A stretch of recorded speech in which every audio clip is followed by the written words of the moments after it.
جہنم میں گرایا گیا پتھر 70 سال بعد بھی جہنم کی طرح ہے۔ جہنم کا ایک احاطے کی 2 دیواروں کے درمیان فاصلہ 40 سال کی مسافت کا فاصلہ ہے۔ جہنم کو میدان حشر میں لانے کے لیے 4 ارب نوکر فرشتے مقرر ہوں گے۔ جہنم کا سب سے خلق عذاب آگ کے 2 جوتے پہننے کا ہوگا، جس سے جہنمی کا دماغ کھولنے لگے گا۔ جہنمی کی ایک دہاڑ احد پہاڑ سے بھی بڑی ہوگی۔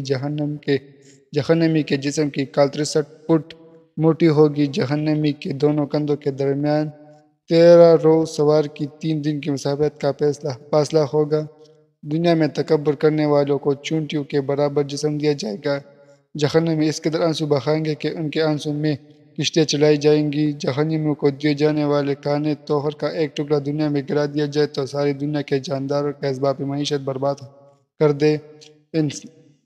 جہنمیوں کو پلائے جانے والے مشروب کا ایک ڈول چند لیٹر دنیا میں ڈال دیا جائے تو ساری دنیا کی مخلوق کو بدبو میں مبتلا کر دے۔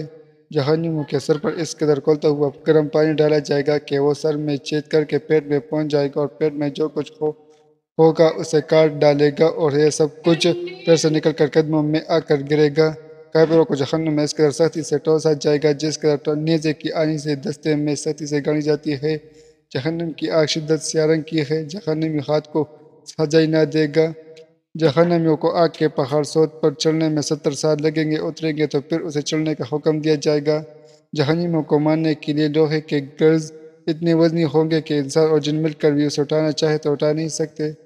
جہنم کے سام قدمے اونٹوں کے برابر ہوں گے اور ان کے ایک دفعہ ڈسنے سے کافر 40 سال تک اس کے زہر کی جلن محسوس کرتا رہے گا۔ جہنم کے بچھو قد میں خچر کے برابر ہوں گے، ان کے ڈسنے کا اثر کافر 40 سال تک محسوس کرتا رہے گا۔ جہنمیوں کو جہنم میں منہ کے بل جلائے